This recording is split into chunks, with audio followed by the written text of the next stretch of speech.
After being blacklisted across the internet for plagiarism, I publicly announced my retirement from writing. My boyfriend, who had been indignantly criticizing me, froze.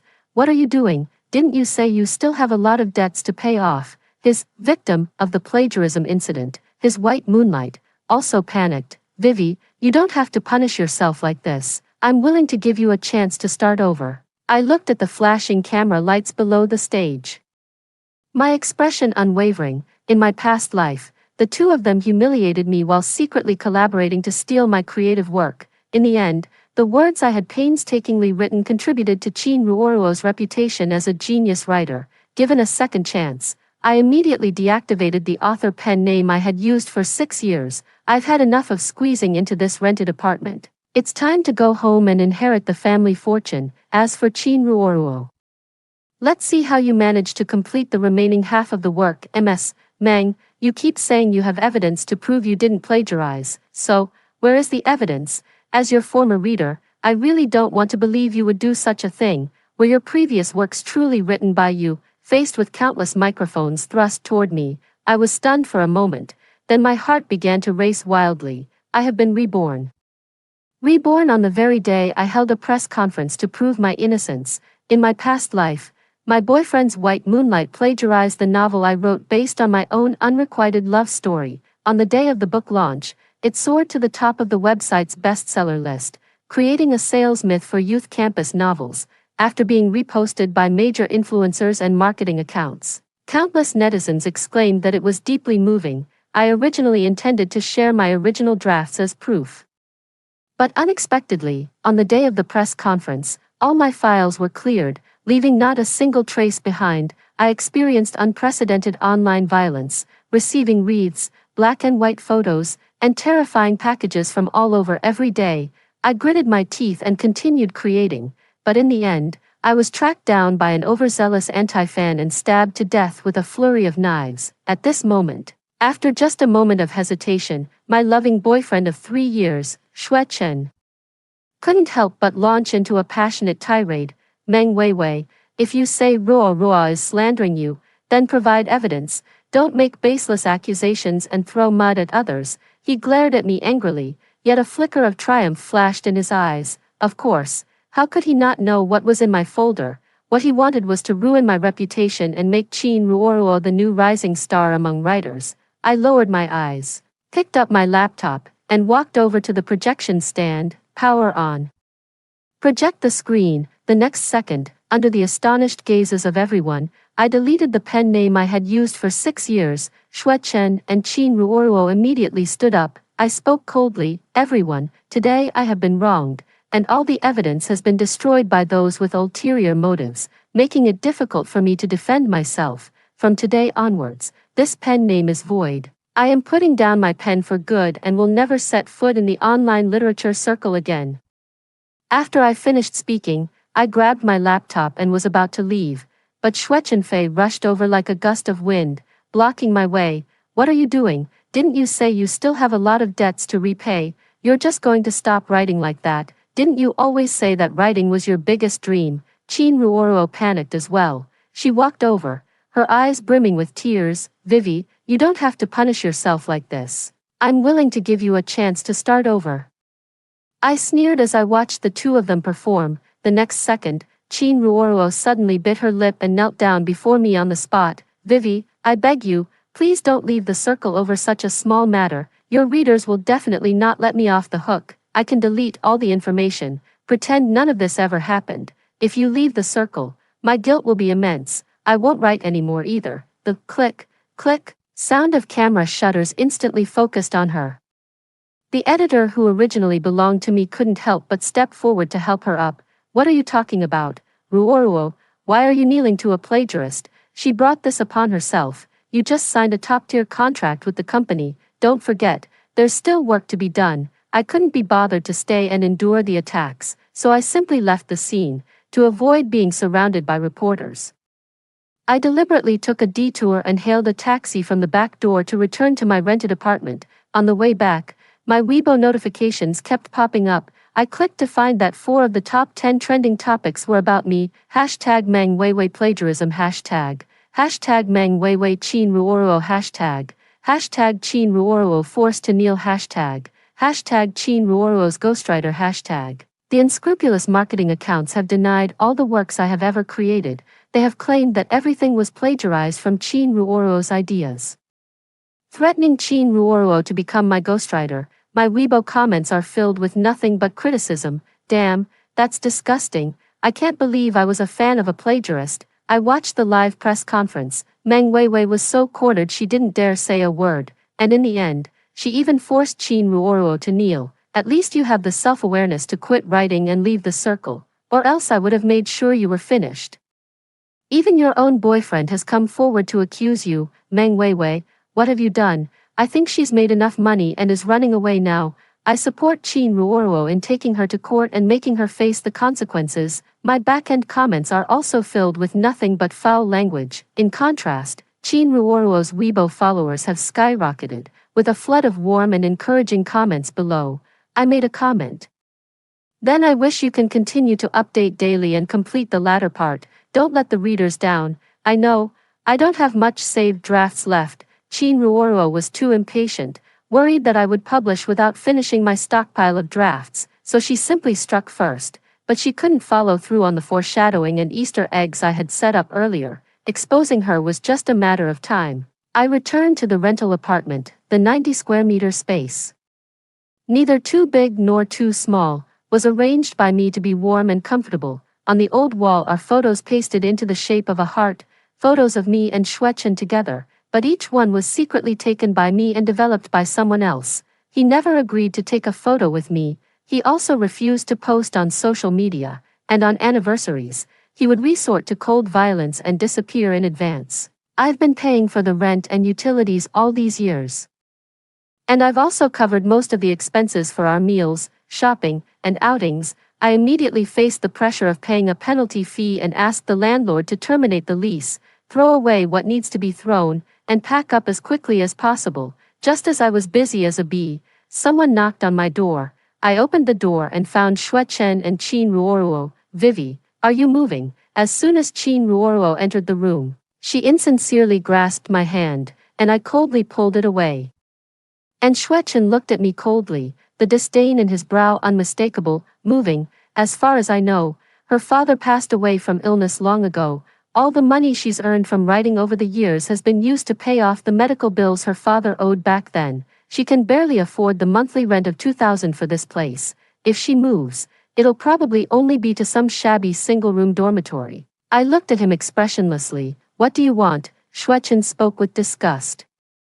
Apologize to Ruoruo and publicly admit that you plagiarized. My eyebrow twitched. Is this something a human would say? I angrily questioned him. Xuechen, don't you know the truth? All these years, you've been eating my food and drinking my drinks. How do you have the nerve to say such a thing now? Xuechen's expression didn't soften in the slightest as he spoke with righteous indignation. Just because you're an unemployed drifter with no parents. While Ruoruo has been the princess everyone adores since school, whatever she wants, I'll help her get it. You probably don't know, but Ruoruo's parents are middle school teachers. She's 1,000 times better than you in every way. My boyfriend, who has been with me since college, is now attacking me with the most vicious words. He only knows that I come from a single-parent family and moved out due to disagreements with my mother. Little did they know. My mother is the general manager of the Asia-Pacific region for a multinational corporation.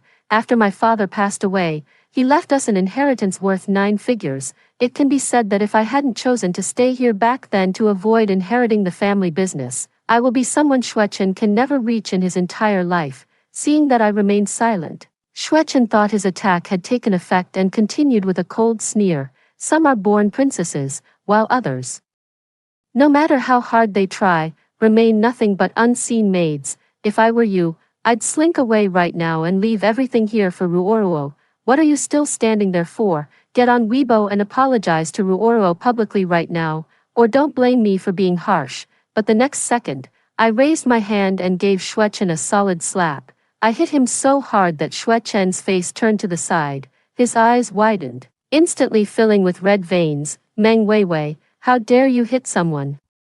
Chin Ruoruo screamed and immediately took 2 steps back, pulling out her phone to start recording. However, I was 1 step ahead and knocked her phone away. then swung my suitcase, sending both of them tumbling aside. I vented my anger frantically, smashing whatever was within reach, since I had no intention of keeping anything anyway. If you like my things so much, then you can have them all. The surroundings were in complete disarray, with shattered items scattered everywhere in sight. I pulled open the door and strode away from this place I had called home for 3 years. I called my mother. Though we hadn't been in touch for years, she answered the phone immediately when I dialed. In that moment, my tears flowed uncontrollably. In my previous life, from the time I left in anger after graduating from university until I was killed, I never had a chance to speak to my mother. I dare not imagine how devastated she must have been upon hearing the news of my death, this time. I just want to be my mother's little useless sweetheart. It's good to be home, it's good to be home. My mother's voice kept trembling, and in the end, she could only repeat these 4 words. Soon, I boarded the flight back to Shanghai. Before boarding, I glanced at Weibo and found that Qin Ruoruo had hypocritically posted another message. Sorry everyone, I need to take a break from writing for a while. Recent events have left me feeling a bit overwhelmed. And Meng Weiwei has always been a senior I deeply admire. I'd like to request some time off to properly adjust myself. Meanwhile, my editor Li Fei, who had always shown me great care, quickly reposted this Weibo post. Dear readers, please give Ruoruo some time to bring you even better works. Next month, we will be holding a fan meet and greet event in Shanghai, and everyone is welcome to attend. It was clear that they were aiming to mold Qin Ruoruo into a trending author. I sighed, turned off my phone, and fell into a deep sleep. When I got off the plane, my mother had already brought the driver and bodyguards to pick me up in a Rolls-Royce. She said she had already heard about what happened to me and was planning to ask friends to step in for public relations while also contacting a lawyer to file a lawsuit. We will pursue this matter to the end. There's no way I'll let my precious daughter suffer any injustice. I lay in my mother's arms, her hand continuously stroking my back, her chin gently resting on my forehead. The car was filled with all kinds of exquisite dishes, along with the drinks I used to love the most. My mother, worried that I might be hungry, had started preparing the moment she received my call. I hugged my mother tightly. Don't worry, Mom, there's no need to go to all that trouble, I said with a smile. Soon, the real plagiarist will face the consequences of their actions. Moving back into our family's big villa felt absolutely amazing. No more waking up early to buy groceries and prepare 3 meals a day, and I didn't have to do my own laundry anymore. The balance in my card has so many zeros I can't even count them, and I never have to worry about rent or expenses again. My mom specially set up a study for me. It has walls of books and a top-of-the-line computer, supporting me in doing anything I want. Every morning, I can bask in the sun by the floor-to-ceiling window, do yoga and skincare, and enjoy a full-course imperial feast at noon, enjoying afternoon tea while shopping in the afternoon, learning horseback riding, yoga, and golf. In the evening, a glass of red wine, soaking in a spacious bathtub, and being lulled to sleep by a tuner specially hired by my mother. My physical fitness and mental state have greatly improved, reaching a much higher level than before. However, at the same time, as Qin Ruoruo's long-term hiatus continued, discontent gradually emerged online. People are starting to question, can Qin Ruoruo actually write? Could it be that what Meng Weiwei said back then was true? There's no reason to stop updating for so long when you're at the peak of your popularity. It shows a complete lack of professionalism. Are you just playing with everyone? Hurry up and refund the money. Qin Ruoruo was also getting anxious, logging onto Weibo more and more frequently. I know her very well. She has had a pretty appearance since childhood, has always relied on men, and has no real talent or learning. Getting her to write a few words is harder than killing her. Moreover, this book of mine is entirely based on my own real-life experiences, recounting the unrequited crush I had on a senior back in the day.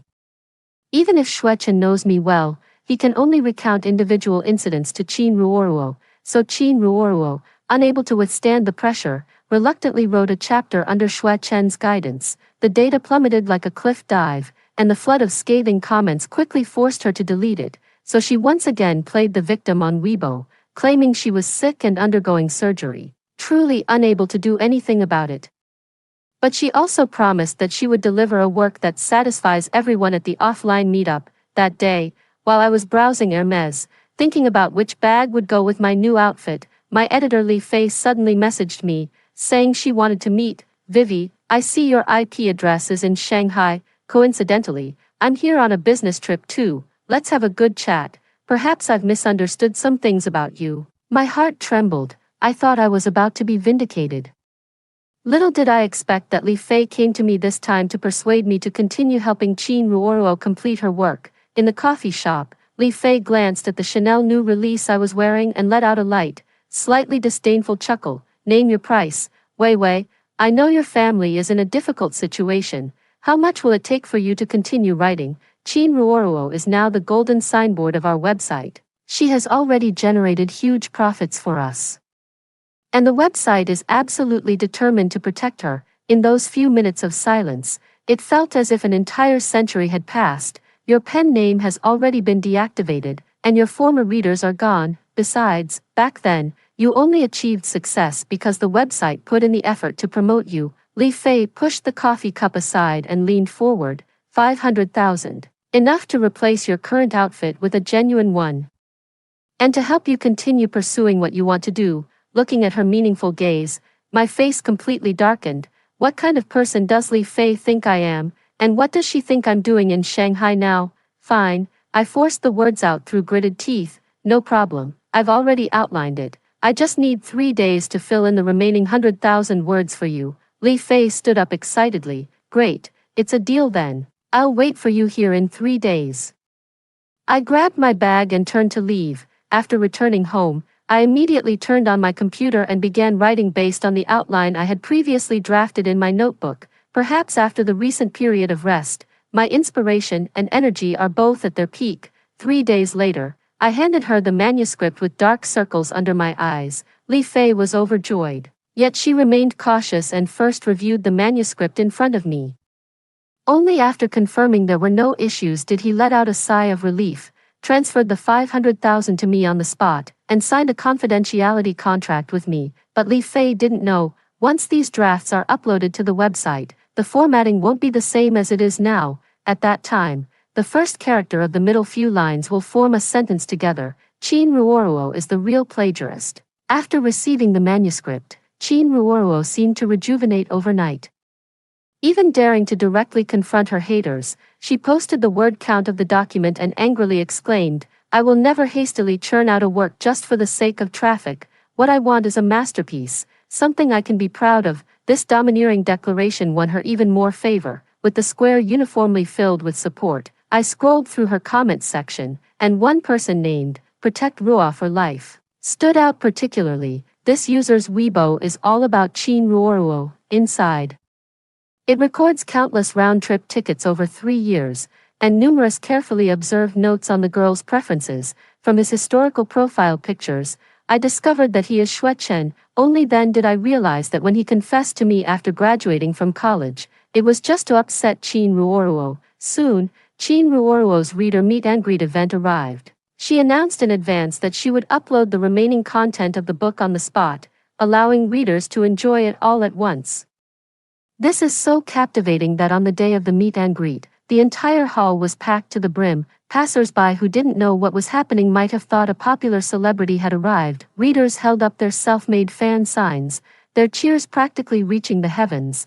Ah, my Ruoruo is so beautiful in person. Not only is the goddess incredibly talented, but she's also so beautiful. How is anyone else supposed to compete? I love your book so much. Can I get your autograph? I'm going to go crazy with excitement. When is it going to be published? I'm going to buy 10 copies to keep as treasures. Don't push, you're blocking me. In response to readers' questions, Qin Ruoruo answered them all according to what Xue Chen had taught her. Of course, the senior is outstanding. He went abroad right after graduation. He is the white moonlight in my youth memories. I only dared to deliberately pass by their classroom on the way after class. And he would always be standing in the corridor, laughing and chatting with others. I always looked forward to group runs during the break and eating in the cafeteria, because it gave me a legitimate reason to be closer to him. Back then, I specifically bought a VIP membership just to secretly browse his profile. Whenever I saw him, I didn't dare to look up and deliberately acted all cold. Haha, even now, he probably has no idea I ever liked him. Chin Ruoro's expression was shy and timid. Just like a schoolgirl secretly in love with her crush, when speaking of certain moments, she would also lower the corners of her eyes, as if reliving the pain of a secret crush. Finally, the most exhilarating moment has arrived. The remaining manuscript of Chin Ruoro's book is projected on the large screen. This highly anticipated book has finally come to a close. Readers also took out their phones, opened Chin Ruoro's book, and sent tips and votes. The venue was filled with sighs of admiration, with everyone unanimously agreeing that this was a masterpiece, and the latter part was even more tear-jerking than the beginning. Gradually, sobbing sounds began to rise, until someone sharp-eyed noticed something amiss. Wait, what does this mean on page 3 of chapter 98? Why does the opening line read as if Chin Ruoro is the one who plagiarized? The entire audience erupted in an uproar. Someone immediately responded, "Holy shit, it's true. I was wondering why there's suddenly a character with the surname Chin. Could the original author of this book really be someone else? Oh my god, what kind of supernatural event is this? Or is the original author hinting at the truth in a subtle way? Have we been deceived all along?" The scene was chaotic, and the staff quickly withdrew and removed the new chapter.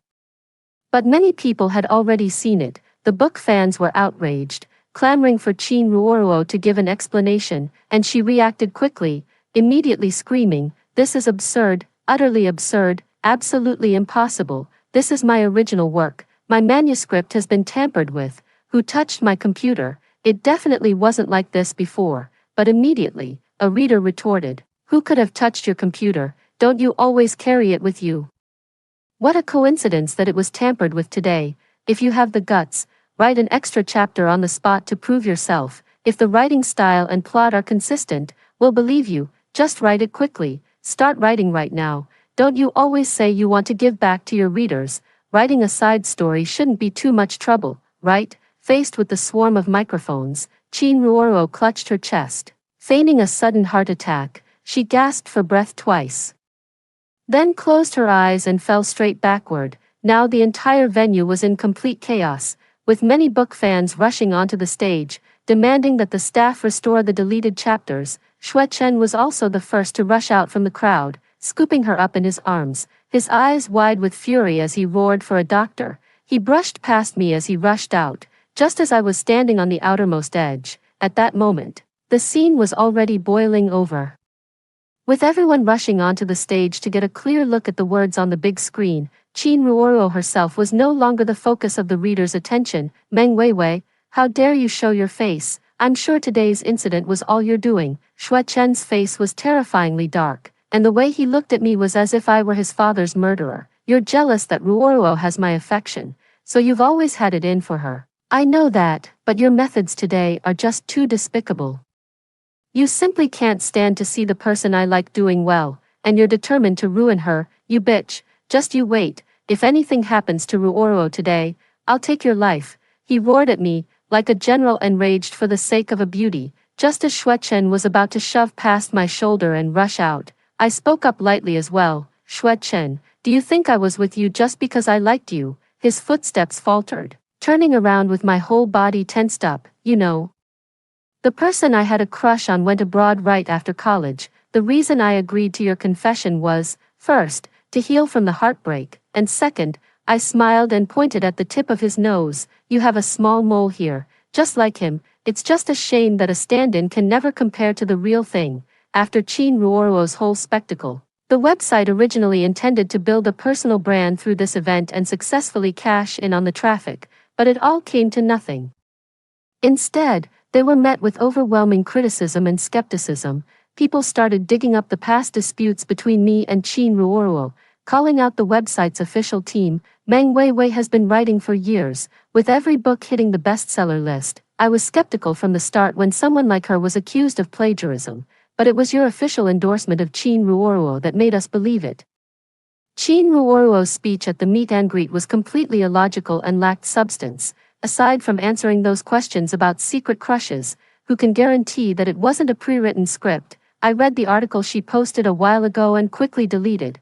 It was as shallow as something a primary school student would write. Could this be her real level? I've never seen such a website before. Twisting right and wrong just for traffic. if I recharge again after getting a refund. I'm a dog, you all deserve to die. For a plagiarist, you drove away your own veteran expert. Truly, you reap what you sow. However, some netizens are willing to let the dust settle first. The only way to prove Chin Ruoro now is to have her code on the spot for everyone to see, otherwise, she's just a plagiarist. But Chin Ruoro had always intended to use this book to gain enough traffic and pursue a career in self-media. She never put in any real effort from start to finish, on Weibo. She posted one meticulously edited photo after another, paying more attention to the praise for her beauty. Now the website has also realized what happened, but it can't escape the sharp drop in market value, suffering the backlash of the traffic. The boss, in a fit of anger, directly fired Li Fei and took Chin Ruoro around to various drinking parties, seeking help from others. I heard that Chin Ruoro was dressed up like a colorful butterfly, but the reasons behind it are hard to judge. This website is merely trying to make a last-ditch effort. My mother knows all the circles in Shanghai, and she has already asked all her friends to ignore them, and today, unfortunately, the person the CEO turned to for help was my mother. When my mom showed me the invitation message from the other party, I almost burst out laughing. Baby, this game has gone on long enough. How about I just reject him outright and then contact a lawyer to file a lawsuit? I smiled and stopped my mom. It's okay. Mom, tell him to let Chin Ruoro handle this drinking session.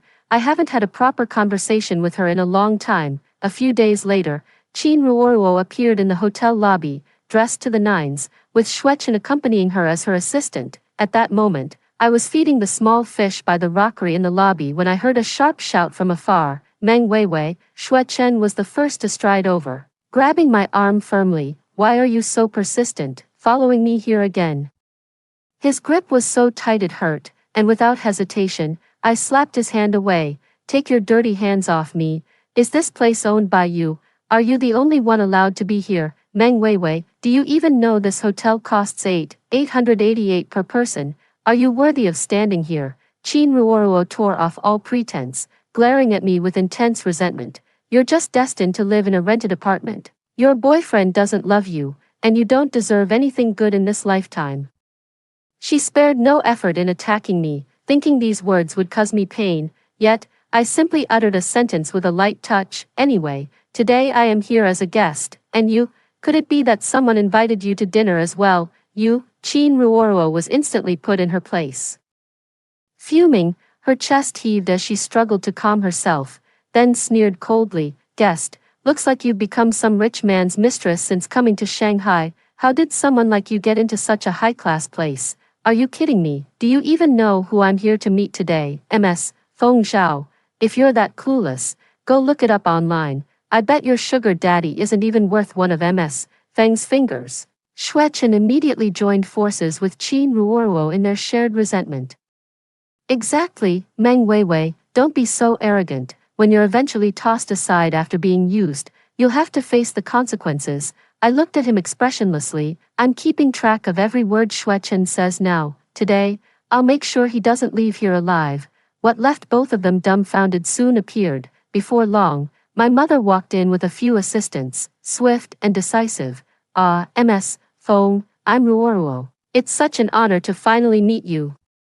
Chin Ruoro immediately stepped forward with flattery to introduce herself, but my mother didn't even glance at her. She walked straight up to me, took my hand, and gently rubbed it in her palm, asking with utmost tenderness, Are you cold? What are you doing standing at the door? Let's go in and order. Isn't this your favorite restaurant? Out of the corner of my eye, I saw Chin Ruoro's expression freeze. Ms. Feng, I deliberately imitated Chin Ruoro's tone. Please go ahead in first.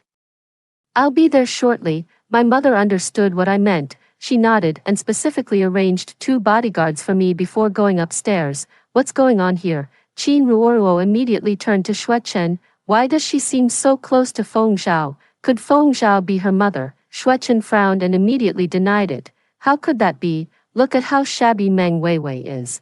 Does she look like that kind of wealthy young lady? I've heard that some rich women have some pretty twisted hobbies. Maybe Feng Zhao just developed them as she got older. Before Xuechen could finish speaking, I had already signaled with my eyes for the bodyguards to carry him aside and deal with him. What are you doing? Are you hitting someone in broad daylight? I'm going to call the police. Help, someone save me. Xue Chen was dragged out like a little chick, and he quickly became terrified, his voice trembling. I'm here to meet an important person. If you treat me like this, she won't let you off. Yet these well-trained bodyguards turned a deaf ear to it, aiming specifically at the areas under his clothes, delivering heavy blows to punish this mouth that spreads rumors and spews filth without restraint. Xue Chen was soon beaten until blood seeped from the corner of his mouth, lying on the ground barely alive, like a dead dog, and Qin Ruoruo glanced at him with disgust before turning her face away. In her eyes, this guy was nothing more than a dispensable admirer. She had never felt the slightest affection for Xue Chen. What makes you think you can latch onto a rich woman's coattails? Meng Weiwei, I never expected you to be like this, relying on your act of playing weak and pitiful just now.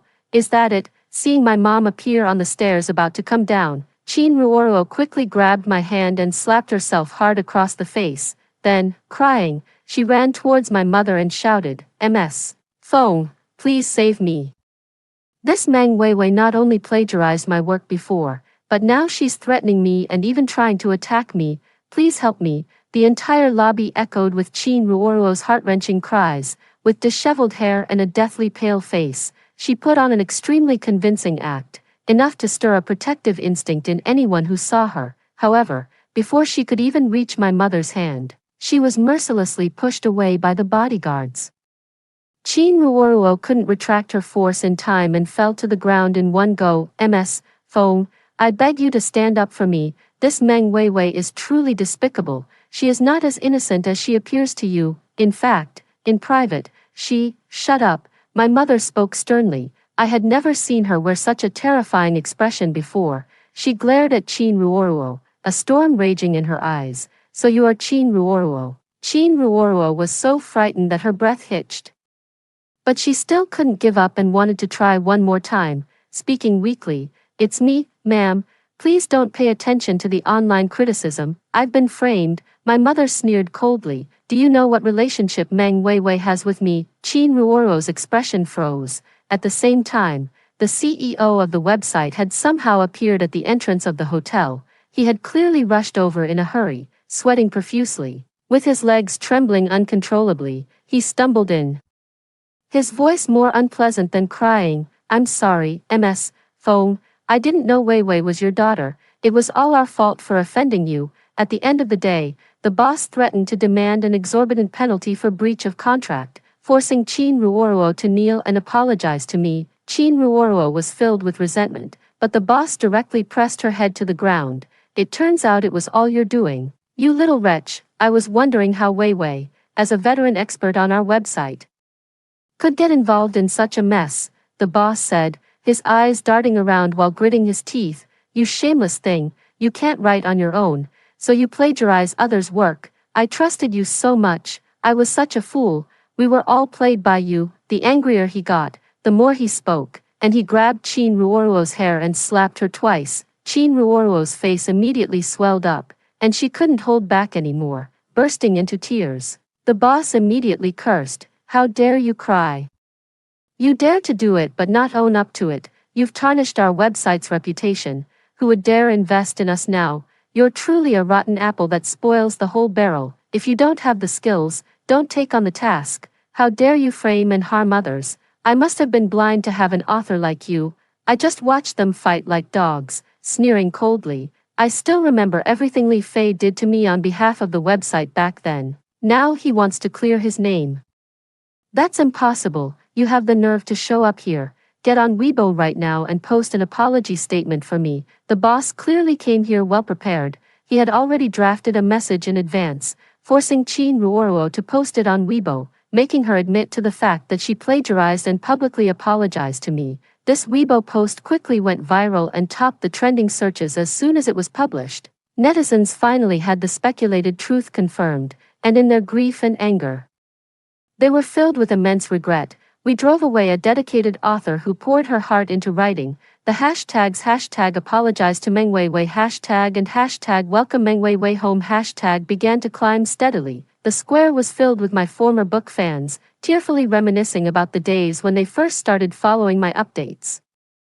Vivi is truly amazing, updating 3 times a day without fail, rain or shine. I was just in elementary school back then, and now I'm almost graduating from high school. I've read every one of her books, and I never believed she would plagiarize or hire any ghostwriter. It's really hard to accept, after she stopped writing. There's no substitute for her work online. My spiritual nourishment is gone. Vivi, please come back soon. I've saved up so many monthly votes for you. And I'll give them all to you. The boss presented his phone to my mother as if offering a treasure, thinking she would let it go and help him make a comeback. However, faced with the boss's calculating gaze, my mother just coldly dropped one sentence: "We have already prepared the evidence. Your website, along with this girl, can expect to face a lawsuit." Not only was Chin Ruoruo disgraced, but the story between Xue Chen and me was also compiled by fans and then shared. It turns out that Xue Chen had been relentlessly pursuing Chin Ruoruo for years, willing to do anything for his beloved goddess. In fact, he was the one who masterminded this plagiarism incident of swapping the cat for the prince. Damn, this scumbag, always wanting more than he can handle. I thought he was doing the right thing by turning in his own, but turns out he was helping his ex screw over his girlfriend. What the hell, is he even human? A total beast. Mooching off others while ruining lives. Absolutely despicable. These two trashy people should just stay together and rot. Never seen anyone so disgusting. Sisters, I even found this scumbag's secret Weibo account. He really has been biting the hand that feeds him all along. The online violence and doxing that fell upon me in my previous life have now been returned to Chin Ruoruo and Xue Chen with interest. And because they posted too many Weibo updates. Their specific addresses were easily pinpointed. Xue Chen was originally hospitalized, but ended up being visited in creative ways every day by outraged and enthusiastic citizens. He soon couldn't bear the burden and forced himself to be discharged from the hospital. He realized that clinging to his unattainable crush would only lead to nothing, and several times he wanted to reach out to me to reconcile. But how could the angry netizens give him a chance to catch his breath? He finally found himself overwhelmed, losing everything to pay compensation before slinking back to his hometown, burdened with illness. As for Chin Ruoruo, her situation was much more tragic. On one hand, she had to deal with the lawsuit. On the other, she faced the massive compensation demanded by the website, along with the overwhelming online abuse. She soon couldn't bear it anymore and began to suffer from mental health issues. Late one night, after seeing red paint splattered on her door once again, she completely broke down and jumped from the building. At that time, upon learning all this, I was working with my mom to prepare a new website. We wanted to provide every young person passionate about creation with an equal opportunity. Here, everyone can freely unleash their imagination and write the stories they want to tell. Let 100 flowers bloom, and let everyone speak their mind freely.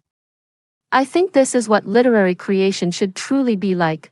The end. After being recognized as a member of a wealthy family for the 3rd time, I can't be bothered to fight anymore. When the fake heiress fell down the stairs, before the whole family could question me, I admitted it outright. I pushed her. Punish me. Hearing the family sigh. If only Nguyen Nguyen were our real daughter. I brushed it off as if it were just wind in my ears and turned to leave.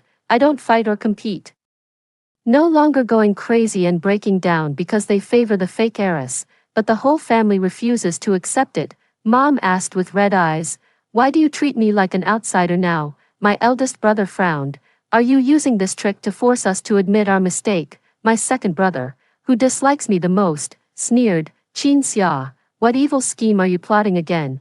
"What scheme could I possibly have? It's just that, having been recognized for less than half a year, I've been driven away twice in a row and suffered greatly. I get it now.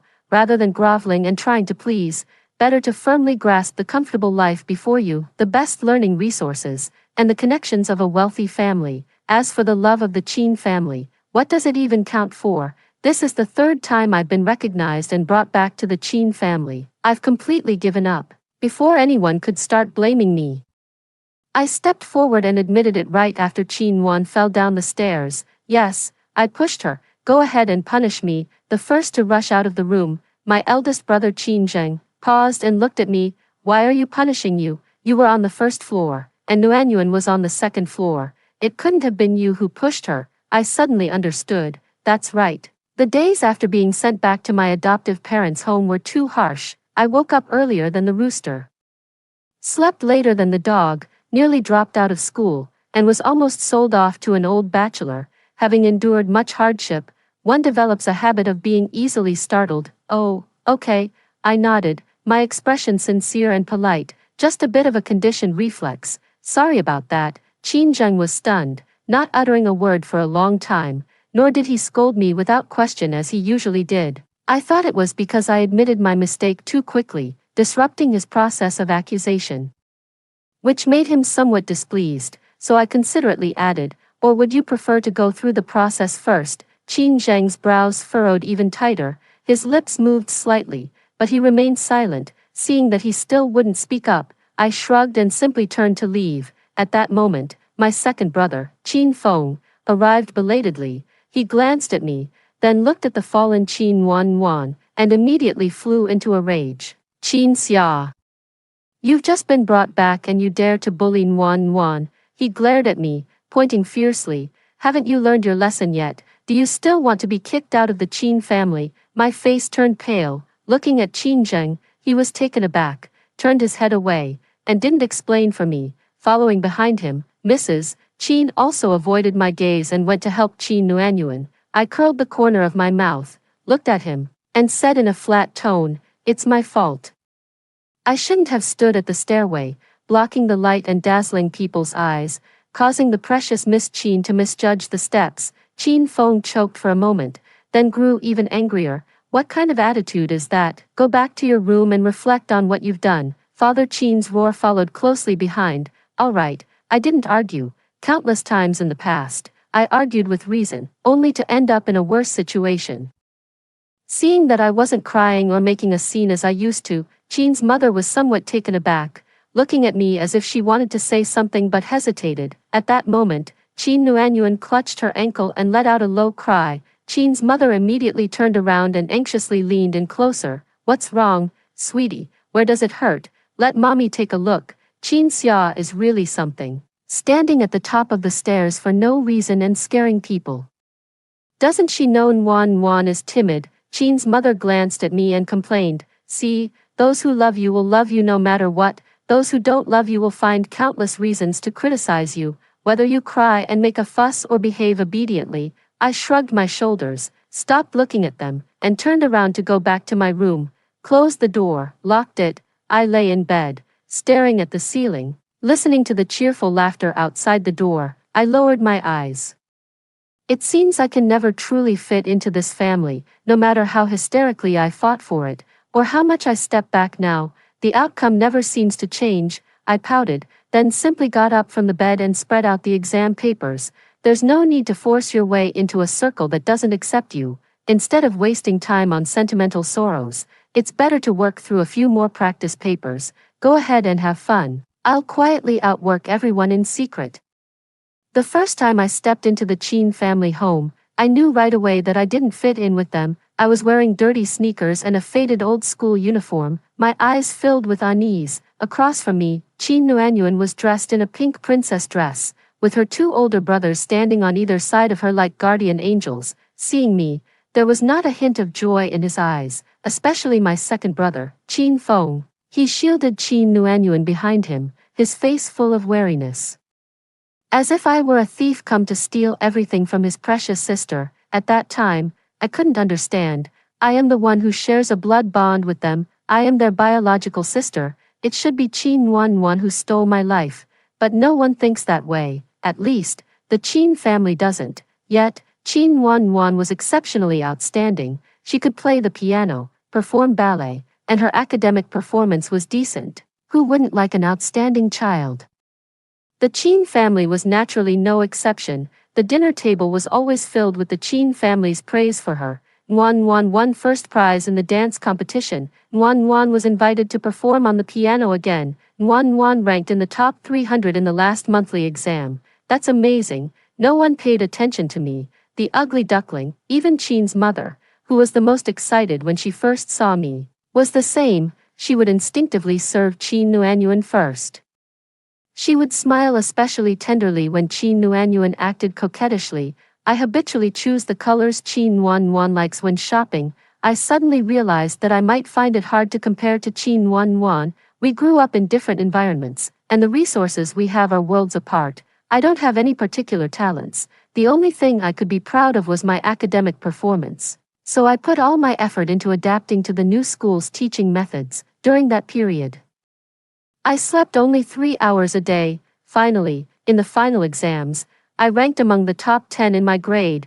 It doesn't compare to the days when I used to consistently rank first in the county. For me, who had just arrived in the big city, it was already quite an achievement. More importantly, I finally have something I can surpass Chin Wan Wan in. That day, I clutched my report card, my palms drenched in sweat. I could almost imagine the look of surprise in my parents' eyes, along with the praise and recognition from my brothers. But what awaited me was not approval, but punishment, all because of Chin Wan's casual remark. Sister used to study in the county. How could she improve so quickly? Everyone said this exam was difficult. Could it be that she cheated? The Chin family also didn't believe I could be more outstanding than Chin Wan, whom they had personally raised. No one was willing to spend even a moment to verify the truth, and they all unanimously concluded that I had cheated. Father Chin gave me a heavy slap across the face. Mother Chin held the frightened Chin Wan close, looking at me with deep disappointment. Chin Xia,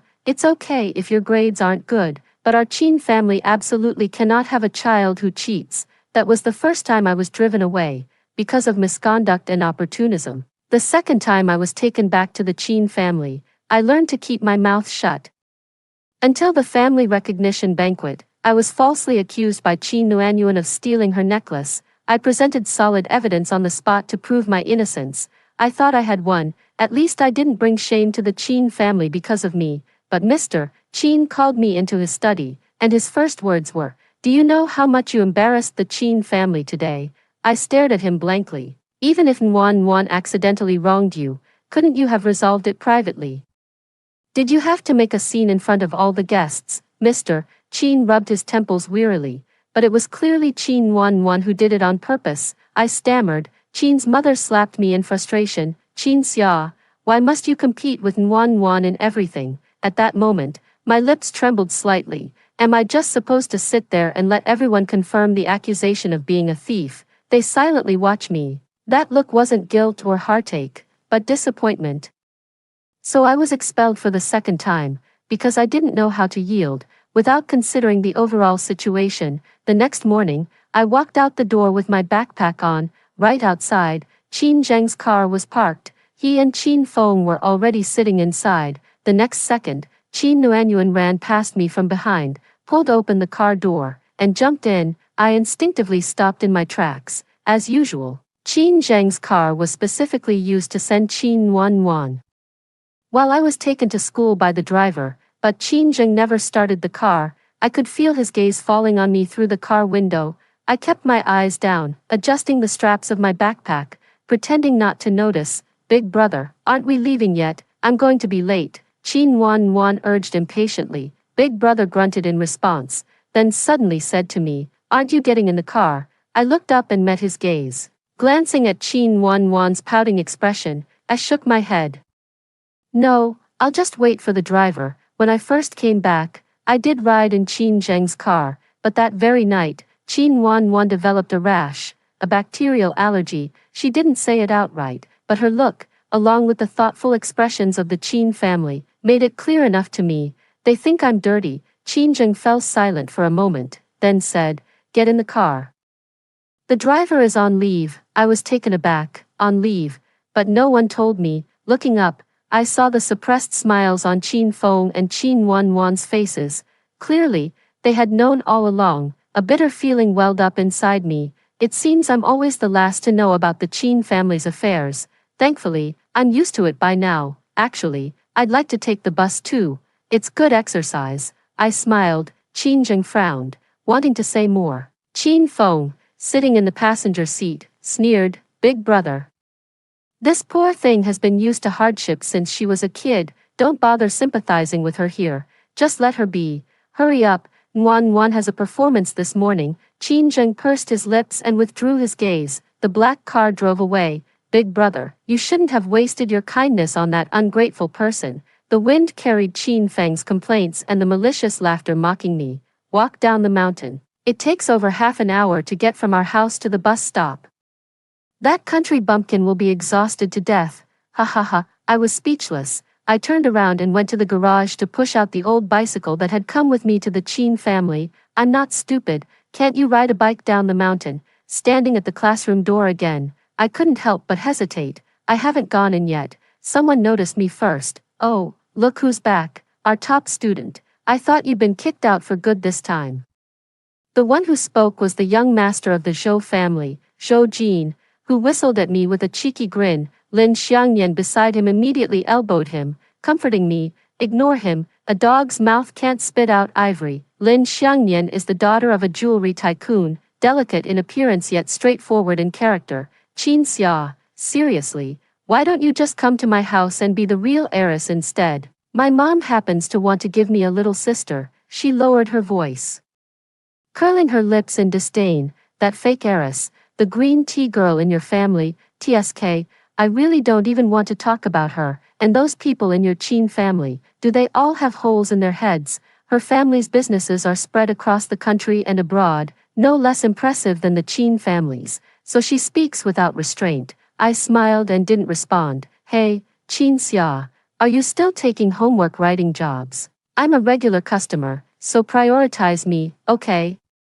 A chubby figure squeezed over, looking at me with bright, sparkling eyes. It was Jiang Cheng, whose family runs a chain of restaurants. This is a prestigious school. To put it bluntly, it's a place where a bunch of young masters and ladies from top-tier families, who are mostly destined to inherit their family businesses, gather. Homework is a burden for them. For me, however, it's an important source of living expenses, and the teacher, knowing my situation, simply turns a blind eye when they see me just copying articles. Answer it. I nodded with a smile. Other classmates also gathered around. Some were concerned about where I had been all this time. Some were betting on whether I would be kicked out for the third time. All were blocked by Jiang Cheng with his body. It's quite amusing to say.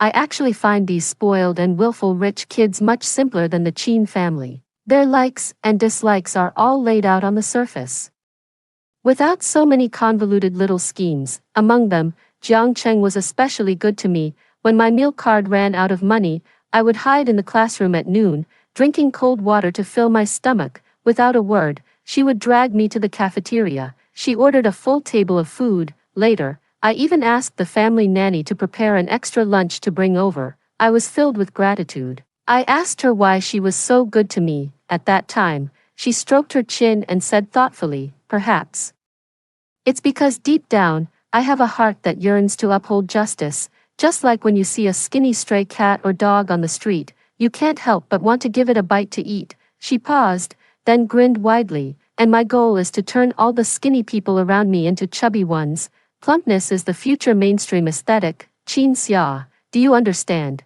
Very Chinibu. I don't understand. The tears instantly receded. In the following days, the driver responsible for picking me up never returned. The Qin family also seemed to have completely forgotten about the matter and didn't arrange a new driver for me. I can't be bothered to mention it either. Riding my bike down the mountain every day is pure bliss. The only drawback is, sometimes I run into Qin Feng on the road. Qin Zheng has been busy lately, so the task of picking up and dropping off Qin Wan has been handed over to Qin Feng.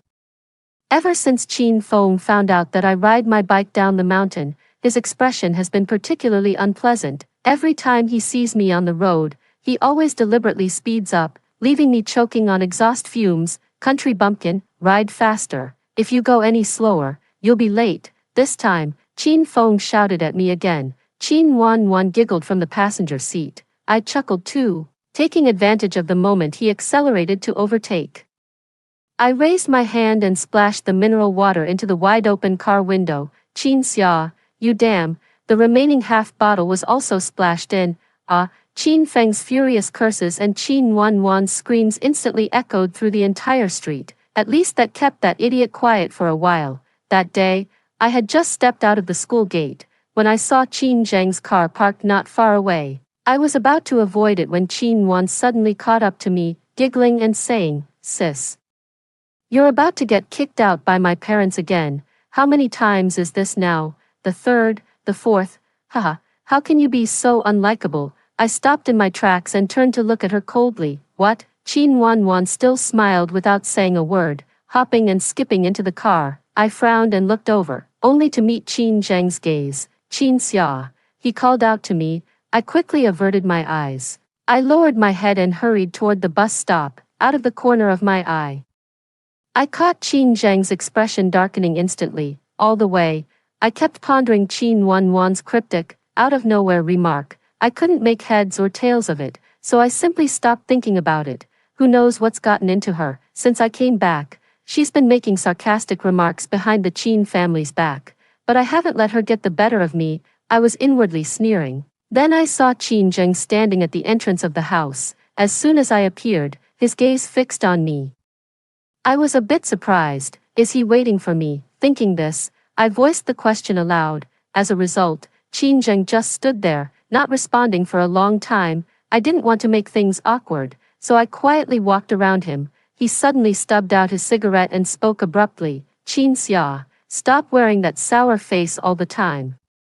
The Qin family doesn't owe you anything. On the contrary, it is you who owes the Qin family a great deal. I paused in my steps. Oh, so you're here to lecture me, ha? I showed no expression as I stepped past him. I turned the doorknob. The next moment, slap, a sudden, heavy blow struck me completely unprepared. Immediately after, came the furious roar of Mr. Qin, ungrateful daughter, kneel down. My head was knocked to the side from the blow, ears buzzing, a metallic, bloody taste spread in my mouth. I pressed my lips tightly together, yet still managed to ask, what did I do wrong? That remark seemed to completely ignite Father Qin's fury. He grabbed the teacup from the table and hurled it, his voice sharp and harsh. How dare you even ask? Still pretending, aren't you? Shards flew everywhere, grazing the corner of my eye, stinging sharply. I lifted my suddenly blurred eyes, my gaze slowly sweeping over the Qin family members present. Qin Wanwan raised her lips, looking quite smug. Qin Feng wore a face full of schadenfreude. Mother Qin remained silent, meeting my gaze. Qin Feng raised an eyebrow, his tone cool. Dad, don't you know what Qin Xia is like? She's as stubborn as a mule. If she were willing to kneel down and admit her mistakes, she wouldn't have been kicked out twice already. I think we should just give up. This kind of ungrateful wretch isn't worth keeping in the Qin family. Seeing her father's face grow increasingly livid, Qin Nuanyuan stepped forward, pretending to be considerate and smooth things over, but in reality, she was adding fuel to the fire. Dad, sister grew up in the countryside and is used to being wild. She lacks proper upbringing, so it's understandable that some bad habits are hard to break. Please don't be too angry. Before the words had even finished, Qin Nuanyuan's eyes widened in shock, and Qin Feng abruptly straightened up, with a thud sound. I had already knelt straight down. The furious Mr. Qin was stunned. Even Qin Zheng, who had just walked through the door, was taken aback, a deathly silence, until Mrs. Qin suddenly let out a sharp, ah, and abruptly sprang up from the sofa, grabbing me tightly. Xia, get up. Your father was just speaking in anger for a moment. How could you treat yourself like this, as the daughter of the Qin family? Don't you have any self-respect? I pressed down on my legs with all my strength. I wouldn't let her pull me up, since I was already kneeling. Getting up so quickly wouldn't be worth it. I had lost the bet twice. I don't dare to gamble anymore, nor do I want to. In the past, I was foolish, unable to recognize my own position, always wasting time with these heartless people. Now that I think about it, it's utterly ridiculous. Besides, how much is self-respect worth? Can it be eaten as a meal? Better than going back to that hellhole. Seeing that she couldn't drag me away no matter how hard she tried, Mrs. Qin's tears instantly welled up. She suddenly turned to Mr. Qin, directing her anger at him. It's just helping classmates at school and earning a little pocket money on the side. What's the big deal? Qin Xia is relying on her own hard work. She didn't steal or rob. What did she do wrong? Qiningjia is the daughter I worked so hard to give birth to meant for you to hit, scold, and force to kneel. Qin's father was taken aback by his wife's sudden and intense reaction. Why the sudden surge of motherly love? Qin's father was puzzled, but his voice didn't falter. Now the whole city is saying that our Qin family mistreats our own daughter, forcing her to earn tips at school. She has completely disgraced the Qin family's reputation. He pointed at me with frustration, as if disappointed that I was not living up to his expectations. Does the allowance the Qin family give you not cover your expenses? Is it really necessary to engage in such petty, low-class activities at school? I seized the moment to interject. They didn't give me any. What do you mean they didn't give you any? How dare you talk back? Your adoptive parents were right. You really are a habitual liar. Qin's father roared in anger, raising his hand as if to strike again. Mrs. Qin, however, stopped crying upon hearing the sound. She whispered to Mr. Qin. Honey, did you give Qin Xia an allowance? Mr. Qin was taken aback. Wasn't it your responsibility? They looked at each other, fell silent, face quickly flushing red, suddenly remembered. They always habitually gave Qin Nuanyuan large sums of pocket money, but when I cautiously asked for some pocket money for the first time, I was met with cold words. Just arrived and already reaching out for money. Nuan is delicate and has many expenses, but what about you? What can you be used for? Haven't you been given living expenses? Truly insatiable. I wanted to explain that there were no living expenses, but they had already turned away impatiently. Mrs. Qin looked utterly embarrassed, unable to continue crying. Qin's father opened his mouth and then closed it. After a long pause, he took out his phone and tapped on it a few times before saying, "From now on, I'll transfer a sum to you every month." I looked down. A deposit of 50,000 yuan arrived in the bank card. I blinked. Qin Nuanyuan's monthly allowance was 300,000 yuan. Qin's father saw me staring at my phone and thought I was feeling down. Clearing his throat lightly, "You're not like Nuanyuan, you've never handled large sums of money. Here's 50,000. It should be enough for you." I nodded eagerly. 50,000. This is 50,000 yuan. I eat and live at the Qin family's place, and I have side gigs for extra income, so I can save almost all of this 50,000. If things keep going like this, by the time the college entrance exams are over, I'll have a decent amount of savings. With that interruption, no one brought up the matter of denouncing me again. Of course, no one apologized for it either. The proud Qin family will never bow their heads and admit their mistakes. They might even continue to shift the blame onto me. Sure enough, Mr. Qin frowned and began to lecture me again. I'll let it slide this time, but remember, you're a member of the Qin family. You need to act with propriety and stop doing such embarrassing, laughable things. I responded with a vague, as I walked toward the side room. Dad, I don't think Qin Xia is even listening to you. Qin Feng snorted, his tone dripping with sarcasm. Look at her, so obsessed with money.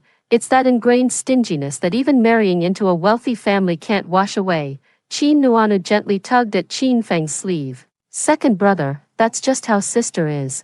Not very likable. Besides, I was the one who wronged her today. If you keep saying things like that, I'll feel so guilty I won't be able to sleep. I couldn't be bothered to argue with them. After all, if I didn't leave soon, my knee pads were going to slip off. Having suffered so many losses before, it would be inexcusable not to be prepared this time. In the room, I had just finished removing my knee pads. Mrs. Qin suddenly pushed the door open and entered. Seeing me sitting there motionless, she sighed and placed the milk on the table. Mom knows you were wrong today, but don't blame your dad. It's just that you have a history, so he couldn't hold back his temper. Nuan meant well, afraid you might go astray. She took a step closer. I shifted my butt to the side, blocking the knee pads. She thought I was resisting communication. Sighing again, her voice choked with tears, she said, Xia, why do you feel so distant from me now? Do you also think I'm biased? I pulled the corner of my mouth in exasperation. Isn't it obvious? Seeing me like this, Mrs. Qin's tears fell as she urgently grabbed my hand. Mom isn't saying she doesn't care about you, but we've raised Nuan for over 10 years. The bond isn't something you can just cut off.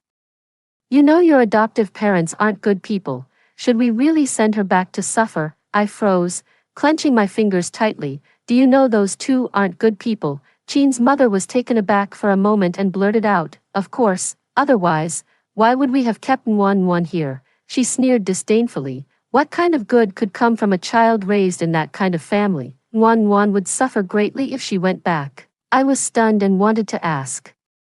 Then why did you drive me back? You clearly know everything. But the next second, what she said left me unable to ask. Nguyen is different from you. She has been cherished by us since childhood and has never suffered any hardship, so she can be a bit willful. You are the older sister. Please be more understanding and give in to her a little, okay? I was stunned for quite a while. Aren't we born on the same day? Mother Chin was at a loss for words and scolded me. Chin Xia. Why do you have to argue about this too? I couldn't quite bring myself to smile. Fortunately, by thinking more about the 50,000 yuan in my bank card, I managed to force a smile. Don't worry, I will never compete with Qin Nuanyuan. I don't want your love either. It all belongs to her. She will always be your good daughter. Is that enough? Qin's mother suddenly stood up in agitation. Qin Xia, are you resenting me? I looked at her in confusion, can't help but mutter. Isn't this asking a question you already know the answer to? Qin's mother's face flushed red, and she stormed out angrily. I fell silent for a few seconds, quickly opened my phone to check the balance and calm my nerves. Watching on, my mood brightened once again. I couldn't help but give myself a light slap. Qin Xia, wake up, I muttered to myself into the air. Look at the wonderful life you're living now. Living in a 1,000-square-meter mansion, attending the best schools. With tens of thousands of dollars in your bank account, it's nothing like before, when you were hungry and cold, constantly beaten and scolded, always on guard against being sold off. What more are you fighting for? That's enough. Be content, Qin Xia. I repeated it over and over in my heart. I drifted into dreamland. Until 3 in the morning, I got up. I went straight to Qin Wanwan's room. She was sleeping soundly, completely defenseless. I stared at her and said coldly, "Weren't you too guilty to sleep? How can you sleep so soundly?" Qin Wanwan opened her eyes in confusion, meeting my deep, penetrating gaze. In the next second, a piercing scream rang out. The Qin family was thrown into turmoil. I hurried back to my room to catch up on some sleep. The next day, the Qin family looked at me with complex expressions, as if they had something to say but held back. Qin Feng gritted his teeth and muttered under his breath, "Madman," as soon as the words were spoken. He was hurriedly pulled away by Qin Nuanyuan. The Qin family suddenly changed. Mr. Qin, for the first time ever, noticed that I didn't have a car to take me to and from school, and immediately arranged a driver for me. Mrs. Qin, who had previously only asked Qin Nuanyuan to accompany her to high-end shopping malls, also suddenly suggested that I go with her. I was surprised, but I refused. Qin Zheng occasionally chats with me a bit, but my attitude has always been lukewarm. I only genuinely smile when I'm collecting money. Every time this happens, Qin Feng would mock me from the side. Look at the face of this poor wretch, as if they've never seen money before. Hey, whatever he says, I've genuinely never seen so much money before. That day, Jiang Cheng, Lin Xiangnian, and Zhou Jin insisted on coming to my house to copy notes. I couldn't resist them, and since it was still early, I agreed. Returning home, I bumped into Qin's parents and Qin Wanwan, who were dressed in formal attire and about to head out. I greeted them, going out to eat with Qin Wanwan. The three behind me chimed in unison, "Hello, uncle and auntie, taking your daughter out for a meal." I rolled my eyes in exasperation. After a moment of silence, Mrs. Qin awkwardly explained, "There happens to be a dinner gathering tonight." I nodded. Oh, it suddenly dawned on me. No wonder neither Qin Zheng nor Qin Feng were coming home tonight. It was a family dinner. I was just thinking about it when Zhou Jin blurted it out. "Qin Xia, you just said your eldest and second brothers weren't home for dinner. Turns out it was a family gathering, and they just didn't invite you." Mrs. Qin grew even more embarrassed and quickly explained, "We thought you wouldn't be interested in such occasions, so we didn't tell you." Mr. Qin's face flushed with embarrassment as well, and he immediately took out his phone to transfer some money. "Take your classmates out for a bite to eat. 100,000 has been deposited." I was taken aback, my eyes lighting up. "Thank you, hope you and your family enjoy the meal." I happily accepted it and ran upstairs with my people, seeing that I didn't care about them in the slightest. Mr. and Mrs. Qin were a bit stunned. After a long while, Mrs. Qin muttered, "How has this child become like this? Are we, as parents, supposed to humble ourselves and apologize to her? Outrageous. Since when do parents apologize to their children?" Mr. Qin scolded in a low voice. "Ah, Nguyen is so considerate. If only Nguyen were our own daughter, They think they've already taken the initiative to reach out to me, but I'm just being ungrateful. They were all angry and stopped paying attention to me, except for sending the allowance on time. Finally, there were no more inexplicable attempts to get close. I breathed a sigh of relief. This family's sudden, insincere concern really makes me uncomfortable. The short holiday arrived in the blink of an eye. On the first day of the holiday, I got up early for once. As soon as I went downstairs, I saw the Chin family all dressed in vacation style. They were pulling suitcases. It looked like they were going on a family trip. Perhaps they didn't expect me to be up so early. And being caught red-handed, the whole family seemed a bit awkward. I quickly turned my head away, wanting to turn back and pretend I hadn't seen anything, but Chin Wan called out to me, "Sister, Mom, Dad, and my brothers want to take me on a vacation to Hawaii before I go abroad. They decided on it last minute last night, and since you were asleep, we didn't dare disturb you." Chin Wan had applied to a school abroad and wouldn't be taking the college entrance exam. I hummed an agreement and was about to head back to my room. Chin's mother caught up to me. "Xia, why don't you come along?" I shook my head and replied calmly, "No, I need to study." Tisk, pretending to be all proper. Chin Fong crossed his arms and looked at me. "If I didn't know better, I'd think you were aiming to come back as the top scholar in the imperial exams." I replied, "I'll do my best." Chin Fong clicked his tongue. "Chin Xia, if you can actually become the top scholar, I'll kowtow to you as many times as you want." I looked up at him and suddenly smiled. "Then you'd better start building up your strength now, so you don't run out of energy when the time comes." Chin Fong was taken aback, turning to look at Chin Nuanyuan. "What does she mean? Didn't you say her grades were terrible? Has she lost her mind from studying?" Chin Nuanyuan forced an awkward laugh and hastily changed the subject. How could Chin Nuanyuan not know about my grades? The Chin family never paid any attention to me. In their eyes, I am a stain. They are ashamed to mention me in public, let alone care about my studies and life. Even after it was later proven that I did not cheat that time, they stubbornly insisted that I had just gotten lucky by chance. In the end, deep down, they do not recognize me. But Chin Wan, who is in the same grade, must be well aware of it. It's just that, clearly, she has been keeping it from everyone. And I don't know how she usually portrays me. Seeing my resolute attitude, Chin's mother hesitated and said, "How about I stay here with you?" I was just about to say it's not necessary. Chin Fong impatiently urged from outside, "Mom, if we don't leave now, we're going without you." Mrs. Chin glanced at me, then looked outside, and without even waiting for my response, she decisively chased after them. In the end, the offer to stay was just a polite gesture. She didn't want to. I don't care either. With the Chin family gone, I live a fulfilling and relaxed life. I bury myself in hard study. In the meantime, Jiang Cheng and Lin Xiangyan dragged me out for a shopping trip and a movie. It lasted until the end of the holiday. The Chin family never returned. That evening, Mrs. Chin even called me, saying they would stay a bit longer. Before she could finish, I heard Chin Nuanyuan's voice on the other end. "Mom, our whole family is here. Who are you still talking to on the phone?" Chin's mother hastily added, "We'll definitely be back before the college entrance exams." With that, she hung up instantly. On the day the Chin family returned, I moved overnight to one of Jiang Cheng's apartments. It was close to the exam venue and had a quiet environment. Until the exam was over, I dragged my luggage back to the Chin family home. At the dinner table, Mrs. Chin served me some food. "Chin Xia, why did you go out during the college entrance exams instead of staying at home?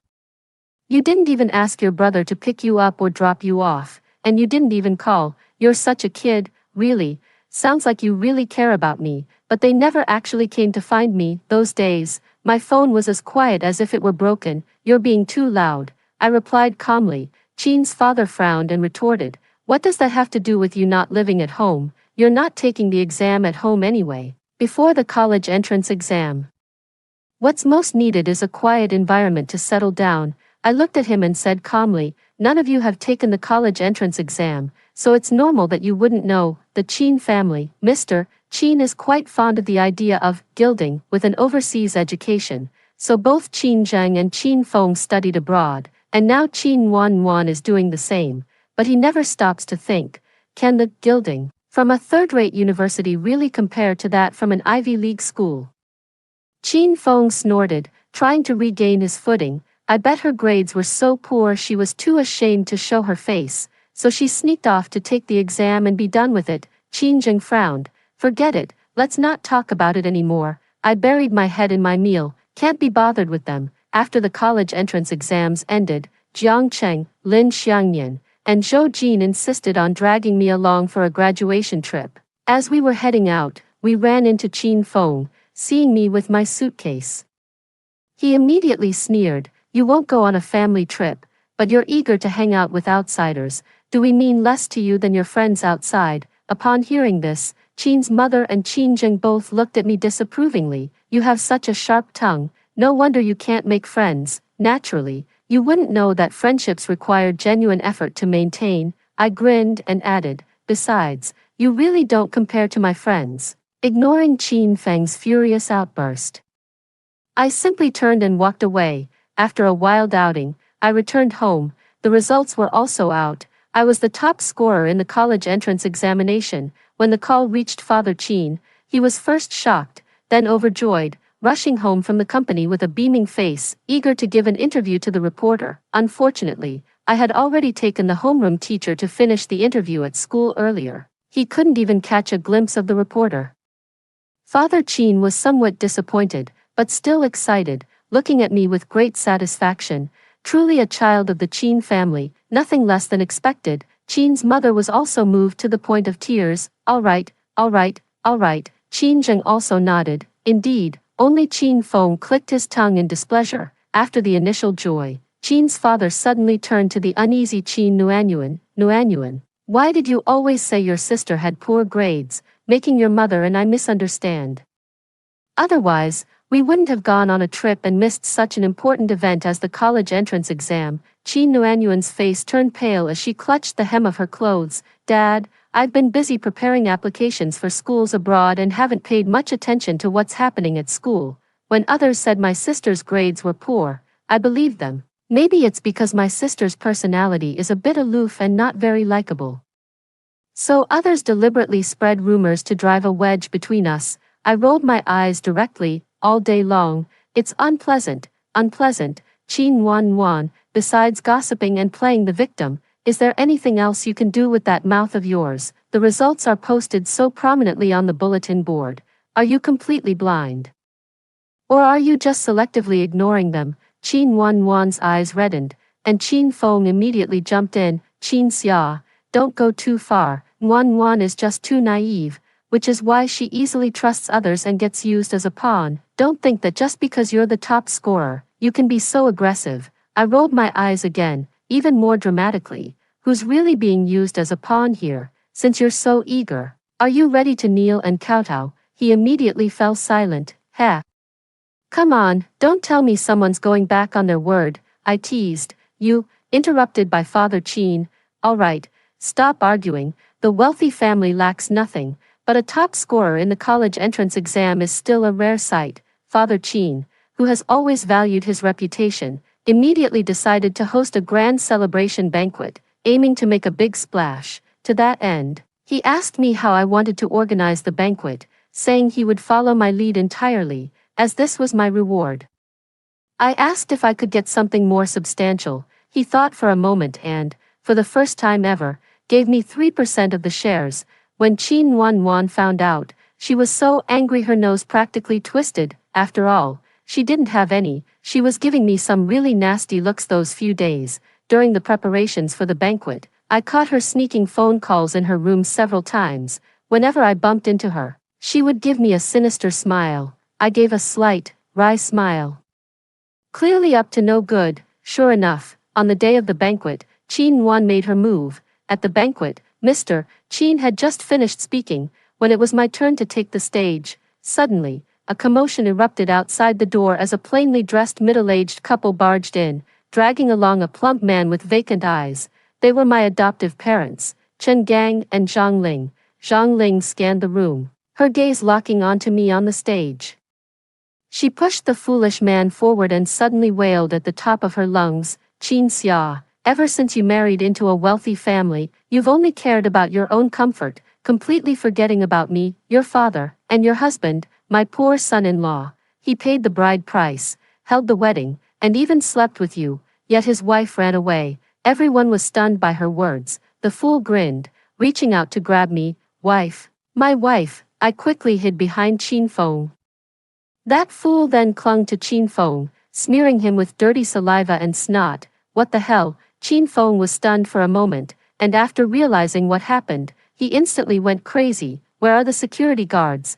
Are they all dead? Zhang Ling, upon hearing this, rushed over and grabbed my hand. Qin Xia, you heartless woman, this is your man, you've already accepted the betrothal gifts. Are you just going to stand by and watch us get kicked out, seeing me being pulled?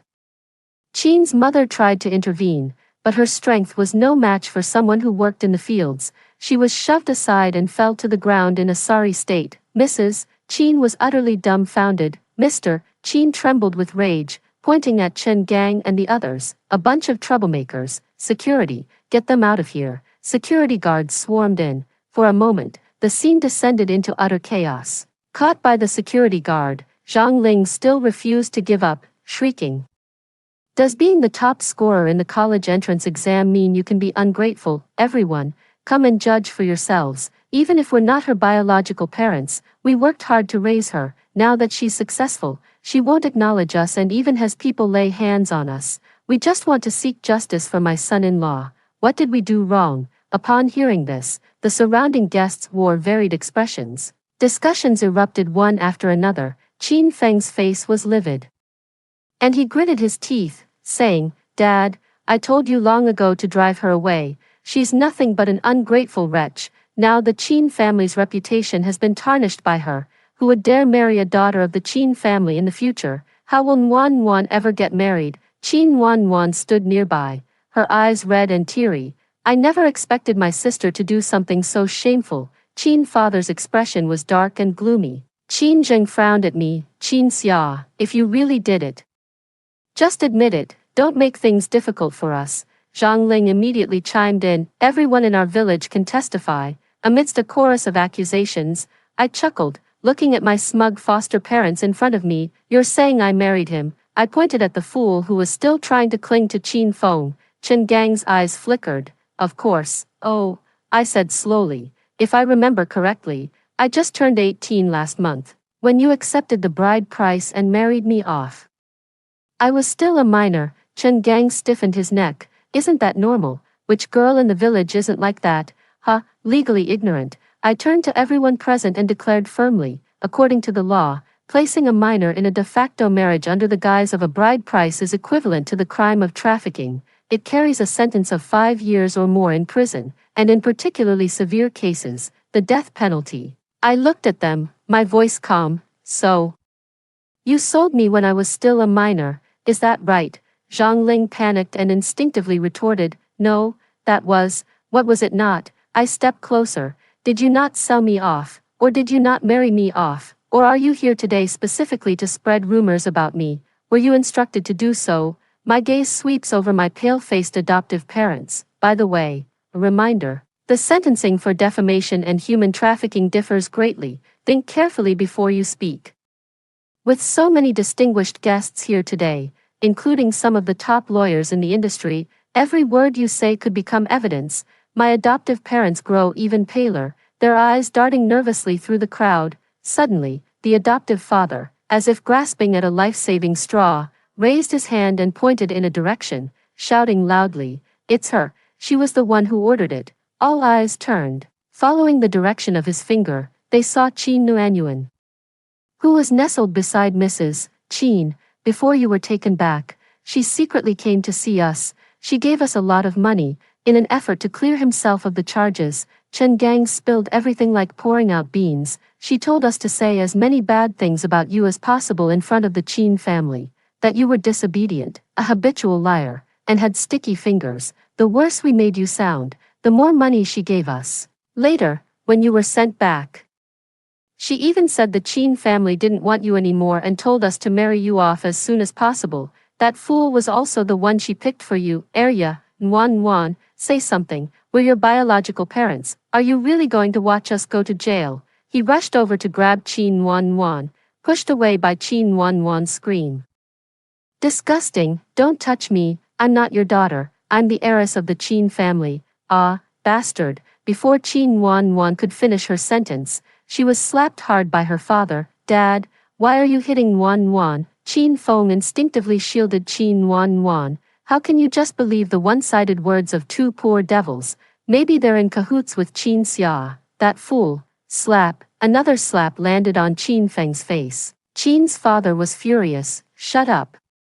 I think you're the one who's acting like a fool. Seeing the situation turn sour, Chen Gang lunged at Qin Nuanyuan like a madman. You little brat, give us the money right now. Qin Feng went to help. A group of people immediately started brawling. The banquet descended into chaos. I took advantage of the confusion and ran out. Jiang Cheng and the other two were already waiting for me at the door. I got straight into the car and headed directly to the airport. Tomorrow is the registration day. University, here I come. Chen Gang and Zhang Ling still did not escape legal punishment. Not just the incident at the banquet, the couple's abuse of me over the past decade was also exposed. The true heiress of the Qin family grew up enduring bullying in her adoptive parents' home. The Qin family, however, favored the fake heiress and isolated and mistreated the real one. This incident caused the Qin family to lose face in high society. Mr. Qin was furious and naturally did not let them off. As for Qin Nuanyuan, she still managed to avoid being driven out of the Qin family. Qin's father told her to leave, but Qin Feng refused, kneeling down and pleading desperately, Dad, Nuanyuan has congenital heart disease. If you drive her out, how will she survive? Qin's father, thinking about the immense loss of face, grew furious and insisted on sending her away. As a result, the terrified Qin Nuanyuan immediately suffered a heart attack. Seeing this, Mrs. Qin's heart softened, and she pleaded for mercy on her behalf together with Qin Zheng. After all, she is the daughter who has been doted on for over a decade. Qin's father still kept her. However, none of this has anything to do with me anymore. I have already started a busy and happy life at university. Lin Xiangnian went abroad, and Jiang Cheng is studying at the school next to mine. Zhou Jinza and I are from the same school. Don't be fooled by his carefree appearance. He's actually a top student. Before I arrived, he was always ranked first in his grade. I didn't go home during holidays or weekends. Either I traveled with Jiang Cheng and the others, or I went to Jiang Cheng's or Lin Xiangnian's home, where their parents treated me like their own daughter. They were much better than the Qin family. Qin's mother also called to ask me, Xia, why haven't you been coming home? Beijing isn't far from home, you know, on the other end of the line. I could also hear Qin Nuanyuan's coquettish laughter. Mom, second brother is asking you to come play mahjong. Qin Nuanyuan ultimately didn't go abroad. At the overseas university she attended, many wealthy young ladies had heard about her notorious reputation back home and kept their distance from her. She only studied for a week before crying and flying back home. Yet she wasn't welcomed back in the country either. Wherever she went, she faced exclusion from the daughters of prominent families. She simply holed up at home, refusing to go anywhere. The Qin family indulged her in this. I smiled faintly. Do you really have no idea why I won't go back? Mrs. Qin fell silent for a moment. She awkwardly hung up, not daring to press further. During university, I tried to set up a studio. Jiang Qinglin and Zhou Jin, upon learning about it, clamored and insisted on helping, especially Jiang Cheng. In her own words, she wanted to follow me into a high-end industry to finally hold her head high. Since Jiang Cheng's family made their fortune in the catering business, she was often looked down upon in wealthy circles. Some even mockingly called her father and her, the head chef, and the little chef, and those self-proclaimed high society young ladies didn't care to include her in their circles. Just don't mind us causing trouble. I blinked my moist eyes. I understood in my heart. In truth, they lacked nothing. They just wanted to lend me a hand. In the blink of an eye, a semester had passed. My studio was becoming more and more successful. Just at that moment, Father Qin called, his voice sounding somewhat weary. Qin Xia, your second brother is in trouble. Qin Feng is paralyzed because of Qin Wanwan. For the better part of this year, the Qin family has faced constant ridicule and sarcasm whenever they go out, all because of Qin Wanwan. Amidst repeated humiliations, the love of Qin's parents for Qin Wanwan gradually wore away. They think Qin Wan Wan is a stain on the Qin family, just like how they saw me back in the day, so I decided to send her off for an arranged marriage. Is a nouveau riche family of low social standing, but he is a good person, and for Qin Wan Wan today, it's considered a good family to have chosen. But how could Qin Wan Wan be willing? She was once the glorious and unparalleled eldest daughter of the Qin family. How could she marry down to a nouveau riche? So she confessed her feelings to Qin Feng.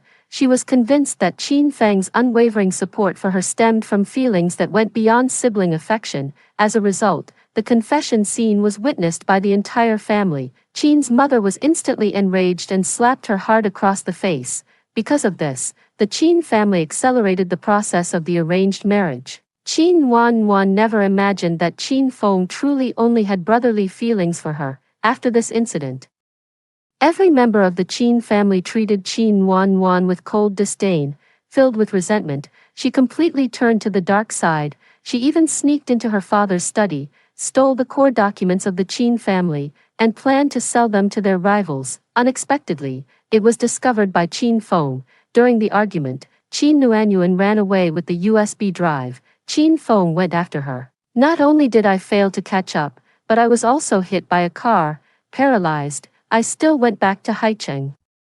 When I arrived at the hospital room, only Qin Feng was there. Seeing me, he was also somewhat taken aback. He smiled bitterly and said, "I thought you wouldn't come." I nodded. I didn't want to, mainly because after Qin Feng's incident, reporters have been secretly following me, afraid of being smeared by public opinion and affecting the company's development. I had no choice but to come. After all, conflicts within wealthy families are a ready-made source of sensational drama. I set down the dogtail flower I casually picked up on the way. Finished reading. "I'm leaving." "Wait a moment." Qin Feng was taken aback, called out to me, and suddenly said, "I'm sorry." I raised an eyebrow, somewhat surprised. I also smiled. "I don't accept your apology, to be honest." In the entire Qin family, apart from Qin Wan Wan, Qin Feng harbors the greatest malice toward me. Qin's father and mother simply have no affection for me, thus, they are indifferent and reluctant to offer any attention. After all, they prefer children like Qin Wan Wan, thoughtful, good at acting cute, able to play the piano at banquets, and bringing them pride. My dullness and lack of sweet talk naturally make me unappealing to them, but Qin Feng is different. He genuinely despises me to the core. Qin Feng's eyes turned red. "What I'm saying is not that kind of." "I'm sorry." I froze. He closed his eyes, as if mustering all his strength to say, "Back then, you and Nuanyuan weren't switched by the nurses. It was me who swapped you two." My footsteps suddenly halted. Back then, Qin's mother unexpectedly became pregnant with me, as I was a child born late in her life. The Qin family was filled with anticipation for my birth. As the youngest in the family, Qin Feng was originally the most beloved. Many people teased him, "When your little sister comes, mom and dad and your big brother won't like you anymore. They'll only dote on your sister." Qin Feng, who had been looking forward to his sister's arrival, suddenly lost all anticipation. Later, the whole family went to the small town to escape the summer heat. Midway through, something happened at the old house, and Father Qin took Qin Zheng away temporarily. Before Father Qin could return, Mother Qin suddenly went into labor early. That night, Qin Feng saw his tiny, soft little sister. He should have been overjoyed, thinking of how excited my parents would be, yet, I couldn't feel happy. Coincidentally, he overheard a young couple talking. Their newborn daughter might have health issues and needed expensive tests, but they had no money. They were discussing abandoning the child. Young Qin Feng suddenly had a thought flash through his mind. He thought to himself, "Let me help someone else." He gave his sister to the other party, and they gained a healthy daughter. He wouldn't have to see the little sister his mother gave birth to either, so he secretly swapped them. "I never thought you'd be found again. I've always felt guilty about you, unable to face you." He was in tears. I felt a bit sick. No wonder Qin Feng never liked me and wanted to drive me away. "You unfilial son." The hospital room door was abruptly pushed open. Qin's father roared as he charged in, disregarding Qin Feng's injuries, and began beating him. Qin's mother also cried out, scratching him. "So it was you who harmed my biological daughter. You harmed your sister. You've destroyed our family." Qin Zheng looked at his parents, who seemed to be on the verge of madness, then turned to me, hesitating as if wanting to speak but holding back. I quickly turned around and ran away. Although Qin Wanwan was eventually caught, the confidential information still ended up being leaked. The core competitiveness of the Qin group plummeted. What followed was a plummeting stock price and fleeing shareholders. Partners are terminating their contracts one after another. In a short span of time, the Qin family's prestigious status has been repeatedly diminished. The glory days are gone. Qin's father even called me, ordering me to transfer the shares back to help with emergency cash flow. Upon hearing this, I simply smiled faintly and said, "Sold." It all started when they insisted on keeping Qin Wanwan. I sold my shares in the Qin family company. I sold them at their peak, which became the startup capital for my studio. In the blink of an eye, graduation season arrived. The new product developed by my team became a huge hit, and its valuation skyrocketed. I quickly rose to become a rising star in the industry. During this time, Qin's mother and father often called me. When I was busy, I would simply hang up. During my free time, I would occasionally answer, "Xia xia, the house feels so empty. When are you coming back to visit? It's been so long since anyone has gone shopping with me, Mrs." Qin's voice was full of anticipation. Many things in the past were my fault. Now the family business is struggling more and more. It would be great if you could come back and give your older brother a hand, Mr. Qin shamelessly pleaded. Look at the two sons you've raised. One a big waist, the other a little waist. I laughed. If you're that bored, have that useless cripple in the wheelchair take you out to get some sun more often, and stop daydreaming so much. A heavy breathing sound came from the other end of the phone. Clearly, Qin Zhang and Qin Feng were also listening. Father Qin wanted to say something more, but I coldly interrupted him. All right, I'm hanging up. You all are just guarding a small, shabby company, so of course you have it easy. I'm managing such a large group, and it's exhausting and tough. I really don't have time to play along with your games anymore. At this moment, my Summer Moon group had already successfully gone public, and the once prominent Qin family has now vanished without a trace in the circle of the wealthy. After hanging up the phone, I looked at the flowers swaying on the windowsill, blinked my eyes, only felt somewhat ridiculous, with a touch of melancholy, the repentance of the Qin family. Their belated love is nothing more than a result of our unequal status. They say they love me, yet they never asked if I was eating well, sleeping well, or if work was tiring. It's still the same hypocritical and selfish routine. So, in the face of their current attempts to please my heart, it's really hard to feel even a slight ripple of emotion. Lost in thought, Jiang Cheng suddenly rushed into my house, dragging a suitcase. "Qin Xia, what are you daydreaming about? Let's get going." At the entrance of the residential complex, Zhou Jin leaned against the car, exuding an air of noble elegance. Now, he was the undisputed authority of the Zhou group.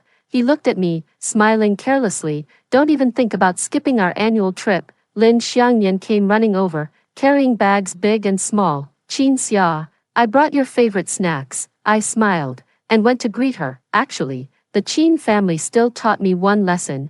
Blood ties might not be as important as I thought. Only those who truly treat you well without reservation, regardless of whether there is a blood bond, all are family.